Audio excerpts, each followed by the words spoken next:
This is Jessica Wlliamson, and you're watching ZapRoot. Unless you've been living under a rock, I'm sure you're fully aware that X-Men Origins comes out this week. What you might not be aware of is that the movie was filmed in New Zealand. I think I've heard of that place. Anyway, the production took part in the new green screen initiative. No, that's not all the douchebags that downloaded the leaked copy online with the green screen shots still in it. It's a program to reduce the environmental impact of making movies. The production diverted almost 92% of its waste from landfills, saving almost $55,000 in the process. And that's actually no small feat because they produced 670 tons of garbage. Hugh Jackman said, "It's great to be a part of a project that benefits the local economy while looking after the environment." The cast and crew really got behind this initiative, and we're proud to be a part of this generation of new sustainable filmmakers. While it sounds good, and it's true that solid waste diversion from movies is heading up, movie and TV are still major polluters, emitting over 120,000 metric tons of CO2 per year in Los Angeles alone. So with that in mind, we're not sure how green any of this really is. Totally badass, yes. Green?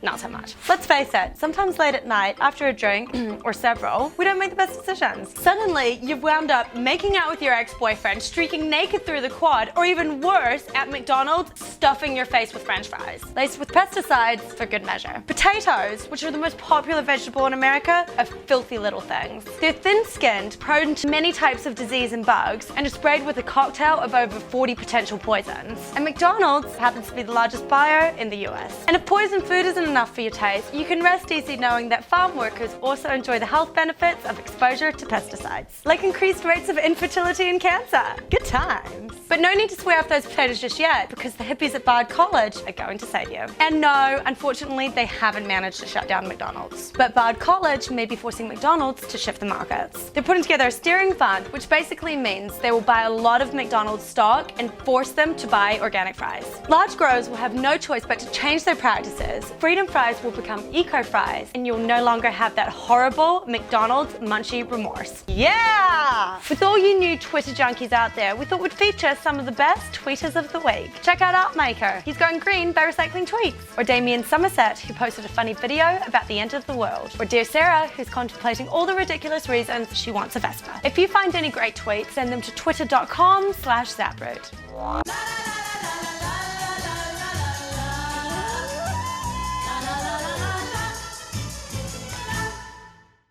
And now for some alternative autos. In the coming year, you're going to have a few more flavors of hybrid you can buy. Our friends over at Edmunds recently did a comparison test between the chocolate and the vanilla of the hybrid world. The 09 Prius and the upcoming 2010 Honda Insight. So what's the scoop? Well, the Prius has a little more get up and go, but with 0 to 60 in 10 to 11 seconds, neither one of them's a drag racer. The Insight handles a little better than the Prius and has more intuitive controls. But the technology inside the Insight is a little less progressive, being an assist hybrid and not a series hybrid. However, that does allow Honda to keep its price a few $1,000s lower than the Prius, all while keeping a similar mileage, with the Prius at 54 and the Insight at 51. History was recently made at the 24 Hours of Electrocross race, when over 50 competitors raced for over a full 24 hours straight, only stopping to change out batteries and riders. They set 2 Guinness World Records for largest electric motorcycle race and for the furthest distance traveled on an electric off-road motorcycle in 24 hours. And it took only $100 to power the whole event. Portland is trying to woo the Norwegian electric car company Think to build its new plant out there. The Think has a top speed of 60 miles per hour and a range of 110 miles. The Think was originally developed by Ford, but they sold it when they thought electric cars didn't have a future. Sucks to be Ford! Tesla has released pictures of their new, more affordable sedan. It's called the Model S. It will have a 300-mile range and do 0 to 60 in about 6 seconds. Pics of the Model S were accidentally leaked by Kevin Rose, founder of Dig.com, and as you can see, it's totally badass. Soon, when you head out to Costco to buy some milk, you might be able to pick up a pack of electric cars. The Chinese company GS Motors sold 4,000 cars at Costco in Mexico last year and thinks the US will be soon to follow. Next year, they'll roll out F1, an entry-level car that will cost about $5,500 and be sold at Costco. The problem is, you'll probably buy a dozen, they'll eventually go bad, and you'll wind up throwing half of them away anyway. Thanks for watching. Remember to get all your bulk buying done at ZapRoot.com. Hey YouTube user, you should subscribe. The button is right